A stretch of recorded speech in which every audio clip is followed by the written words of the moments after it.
आनंद जी, जो शीतल सर ने जो जिक्र किया, जो श्रीवर्धन ने, संतोष जी ने जो जिक्र खींचा, मणिपुर की जो तस्वीर सामने आ रही है और रोज दिल दहलाने वाली घटनाएं आई हैं, सुप्रीम कोर्ट ने जो कहा वो शर्मनाक से भी शर्मनाक था। लेकिन क्या लगता है सरकार वाकई में करना नहीं चाहती, करेगी नहीं, और क्या मणिपुर ऐसे ही चलता रहेगा आनंद जी? जी, मैं करने से पहले, वो शायद आउट ऑफ कंटेक्स्ट है, लेकिन मैं मेरे और आपके लिए इंपॉर्टेंट है क्योंकि हम लोग लखनऊ रहते हैं। आज भाई उत्तर प्रदेश सरकार के एक सबसे काबिल जो अफसर हैं, नवनीत सहगल साहब का आज आखिरी दिन, तो मालूम नहीं कल से उत्तर प्रदेश बचेगा कि नहीं बचेगा, क्योंकि वो जब चले जाएंगे, वो पिछले 20 साल से उत्तर प्रदेश को अपने हाथ पे और कंधे पे किए हुए थे। खैर, इस बाकी चीज से कोई मतलब नहीं है, लेकिन मैंने कहा दर्शकों को बता दूं कि कल हो सकता है हम लोग उत्तर प्रदेश बचे ही ना, क्योंकि वो जा रहे हैं, आज रिटायर हो रहे हैं। खैर, अब मैं मुख्य बात पे आता हूं। मेरा श्रवण जी बात कह रहे हैं, मेरा उसमें कहना सिर्फ यह है कि सहमति नहीं थी, एक्टिवली पार्टिसिपेशन था। और जो कई अभी आए हैं, जो उनके बयान आए हैं कुकी महिलाओं के, जहां पे उन्होंने कहा है कि ये जो मैती, देखिए ये कोई एक वर्ग विशेष नहीं है, इतनी आपने आपस में वैमनस्यता बीजेपी ने फैलाई है जिसमें उनका स्पेशलाइजेशन है, तो वहां पे एक्टिव पार्टिसिपेशन था। मैं एक चीज और कहूं मणिपुर के बारे में, जैसे बहुत से लोगों को है ना कि हम लोग उनकी केयर नहीं करते, हम उनकी केयर तब करते हैं जब चानू और मैरी कॉम का नाम लेना होता है तो हम लोग मणिपुर का नाम लेते हैं, बिना ही जाने कि मणिपुर की थी, ये दोनों मणिपुर की थी। मैं एक बात और, इसलिए क्योंकि इसको इससे भी समझना जरूरी है, ये क्यों नहीं अभी तक बोल रहे हैं। ये बोल इसलिए नहीं रहे हैं कि ये ऑन रिकॉर्ड हैं, और मैं आपके चैनल पे पहले भी बोल चुका हूं, ऑन रिकॉर्ड हैं, जो वहां का मिलिटेंट ग्रुप है जिसके साथ इन्होंने साठ गांठ करके, और ये उनका एनआईए को, उस जो व्यक्ति हैं एसएस हॉकिप, चेयरमैन यूकेएलएफ यूनाइटेड कोकी लिबरेशन फ्रंट, उनका लिखित हलफनामा एनआईए में दिया हुआ है कि साहब मैंने 2017 के चुनाव में राम माधव और हेमंता बिस्व शर्मा के साथ मिलके ये सरकार बनाने का काम किया था, और इनके एमएलए भी कम थे, 21 एमएलए थे, 28 कांग्रेस के थे। तब वो ये कहते हैं ऑन रिकॉर्ड, और उनको हर महीने या हर साल पैसा भी दिया जाता है। तो ये जो मामला है, ये आरएसएस की ने उस मिलिटेंट ग्रुप के साथ मिलके बीजेपी की सरकार बनाई है, ये भी अगर कोई प्रूव होगा तो ये बिल्कुल साफ आ जाएगा। अब जरा मेन उस पर आ जाते हैं कि आज मैं इसलिए इस बात को कह रहा हूं कि दो तीन चीजें एक साथ चल रही हैं इस देश में। अपने हिसाब से मोदी जी ने कल एक बहुत बेहतरीन मन की बात की, और उस मन की बात में उन्होंने बाकी जो कहा वो तो खैर ठीक है कि उनको सावन दिखाई दे रहा था, सावन के झूले दिखाई दे रहे थे, सब दिखाई दे रहा था। उन्होंने एक नई चीज ले आए, और नई चीज ये ले आए कि मेरी माटी मेरा देश।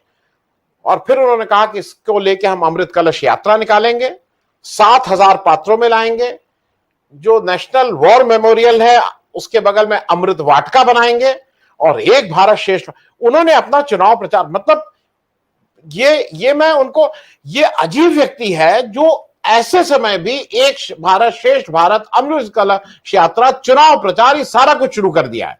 मतलब अगर कोई और होता वो थोड़ा कुछ और बोलता, कहता भाई मैं दुखी हूं, एक शब्द नहीं लिया है उनका।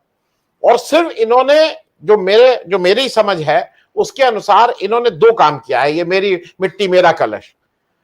कल ये सुबह ये बोले हैं मन की बात, कल शाम तक जम्मू कश्मीर में ऑफिस ऑर्डर निकला है, सरकार का ऑर्डर निकला है कि आप सारे सरकारी कर्मचारी मेरी माटी मेरा देश के तहत झंडा, मिट्टी और दिया लेके अपनी सेल्फी खींच के अपनी डीपी में लगाइए। सरकारी आदेश है, ये उस तरह की सरकार बन रही है। ये मतलब ये कभी सोचा था, हम लोगों को मजाक में लगता था कि इस तरह की बात कभी हो सकती है। हमारे देश में सरकारी ऑर्डर निकल रहा है कि अब आप ये काम करिए। मैं ये बात इसलिए कह रहा हूं कि इन्होंने जो मुझे समझ में आता है, जो एक ट्रोल आर्मी कह लीजिए या जिनको भक्त कह लीजिए, उनके पास कोई काम नहीं था, उनको कुछ मिल नहीं रहा था, तो उन्होंने 15 अगस्त तक उनको काम लगा दिया है कि हम और आप तो ये करेंगे नहीं, तो हम और आप तो राष्ट्रद्रोही हैं, हम और आप तो मिट्टी लगाएंगे नहीं, तो हम आप तो मातृभूमि से प्रेम नहीं करेंगे, दिया नहीं लगाएंगे, तो हम लोग हिंदू भी नहीं है। इन्होंने सिर्फ यही नहीं किया है, इन्होंने पूरी बीजेपी को गूंगा बना दिया है। मतलब मुझे कभी कभी लगता है कि मणिपुर में कोई एक बीजेपी की एक सेन वॉइस है जो चू भी करे। मतलब ऐसे लोग जिनको नॉर्मली मैं मानता था ठीक है भाई आरएसएस के हैं, सब कुछ है, ट्रेनिंग, लेकिन मानवता की बात पे कुछ तो बोल, चू करने की हिम्मत नहीं है। किसी की हिम्मत नहीं कि उसमें कुछ बोले। और दूसरी तरफ ये जो आज लोकसभा और राज्यसभा में हो रहा है, वो मैं बातें इसलिए कह रहा हूं, मैं सुप्रीम कोर्ट पे भी आके जल्दी से खत्म करूंगा, वो इनके निर्देश पे हो रहा है। धनखड़ जी जिस तरह से एक्टिवली बीजेपी के मेंबर बन के वहां काम कर रहे हैं, वो पूरा देश देख रहा है भाई। वो अब झूठ बोलने लगे हैं। वो झूठ बोलने लगे हैं कि मतलब धनखड़ जी उस कुर्सी पे बैठ के झूठ बोल रहे हैं। और दूसरा, आज छठा दिन है नो कॉन्फिडेंस मोशन आए, अभी तक बिरला जी ने बताया नहीं कि नो कॉन्फिडेंस मोशन पे कब चर्चा होगी। ये बात मैं इसलिए कह रहा हूं कि अब आप आ जाइए सुप्रीम कोर्ट वाली बात पे। सुप्रीम कोर्ट वाली बात पे सारी बातें सब हो ही गई हैं, सबको पता ही है। अब भाई सुप्रीम कोर्ट कोई डंडा लेके तो किसी को मारेगा नहीं। सुप्रीम कोर्ट इससे ज्यादा और क्या कर सकता है? सुप्रीम कोर्ट यही सब कह सकता है। लोगों को शिकायत है, कितना ज्यादा प्रेशर चंद्रचूड़ के परिवार तक के ट्रोलिंग हुई है। और वो ट्रोलिंग इसलिए हुई है कि चंद्रचूड़ साहब थोड़ा डिफेंसिव हो जाएं। उनके परिवार तक को कहा गया, इस देश में एक एफआईआर हुई, आप कैसे किसी के परिवार, उसकी बेटी और उसको, उनके लिए आप कह सकते हैं सरकार की तरफ से एक प्रोएक्टिव वो हुआ। और जो बात श्रवण जी कह रहे थे, ये सुप्रीम कोर्ट के सामने खड़े होकर कपिल सिब्बल साहब कह रहे हैं और सुप्रीम कोर्ट को कह रहे हैं कि हाँ ठीक है। इंदिरा जयसिंह ने भी एक ट्वीट किया है, उन्होंने कहा कि जहां पे स्टेट खुद कल्प्रिट है, उस स्टेट में आप कैसे मान सकते हैं कि कोई इंक्वायरी होगी? सुप्रीम कोर्ट के चीफ जस्टिस कह रहे हैं कि 6000 केसेस हैं, 3 महीना हो गया है, अब तक तो एविडेंस भी खत्म हो चुके होंगे। ये चीफ जस्टिस साहब कह रहे हैं। और ये असम में जिस तरह से ये कहा गया है कि सीबीआई और असम में किसी का विश्वास नहीं है, क्योंकि भाई सीबीआई किसकी जेब में है, वो किसकी जेब में, सब पता है। और मैं एक चीज इसलिए कह के खत्म करूंगा, मैं बिल्कुल स्पष्ट हूं। कुछ लोगों को लगता है कि मोदी जी और अमित शाह अलग अलग हैं। बिल्कुल अलग अलग नहीं है। मोदी जी का सारा दिमाग है, काम करने के लिए कभी कभी वो अमित शाह का इस्तेमाल करते हैं। ये बिल्कुल गलत बात है कि ये सोचना कि मोदी जी और अमित शाह अलग हैं। वो बिल्कुल एक चीज है, और वो आज से नहीं है। वो आपको हरेन पांड्या, सोहराबुद्दीन, लोया और ये सारी चीजें आपको एक साथ जोड़नी होंगी कि कहां था संजीव भट्ट, ये सारी चीजें आपको जोड़नी होंगी। और आप तब देखेंगे कि जो काम करने का जिम्मेदारी कुछ इस तरह के काम को है, वो अमित शाह साहब अपने जिम्मे लेते हैं, और इसीलिए उनकी वो हैसियत है, इसीलिए वो नंबर 2 बने हुए हैं। तो इसमें भी मुझे कहीं कोई वो नहीं है कि 2 हैं।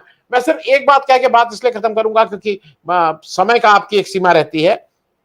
इस देश में ऐसा नहीं है कि अपनी सरकारें लोगों ने नहीं हटाई हैं। ये बीरेंद्र सिंह को हटाने की हिम्मत नहीं कर सकते हैं, क्योंकि उनके साथ इन्होंने और क्या क्या डील की है वो कहीं बाहर ना आ जाए। और ये सिर्फ असम की बात नहीं है, मिजोरम बगल में है। आज मिजोरम के चीफ मिनिस्टर को जिस तरह से बीरेंद्र सिंह जिस बोल रहे हैं कि भाई आप हमारे इंटरनल मैटर, तुम्हारे यहाँ के लोग जाके वहां बैठ गए हैं, वो एक रोटी बेटी का साथ है, 2 स्टेट हैं, वो स्टेट इनसे ज्यादा मिजोरम परेशानी में है। मिजोरम जितने बाहरी देशों के साथ गिरा हुआ है, और हमारी सरकार को इससे कोई फर्क नहीं पड़ रहा है। वो बिल्कुल चैन से बैठी हुई है। उसको वही कि नेहरू ने क्या किया, इंदिरा ने क्या किया। देश केवल जल नहीं रहा है, खतरा यह है कि देश टूट रहा है। और अगर इसको हमारे और आप में जितनी ताकत है, हम लोग को उसको चीख के कहना है, क्योंकि ये जलने की बात नहीं है। जला तो गुजरात भी था, जला पंजाब भी था, लेकिन ये देश टूटने की बात हो रही है। और ये आपको सामने नजर आ रहा है कि ये कुछ 2-4 नेताओं की वजह से, जिनको केवल चुनाव के सिवा और कुछ नजर नहीं आता है, उनको देश तोड़ने में भी कहीं कोई दिक्कत नहीं हो रही है।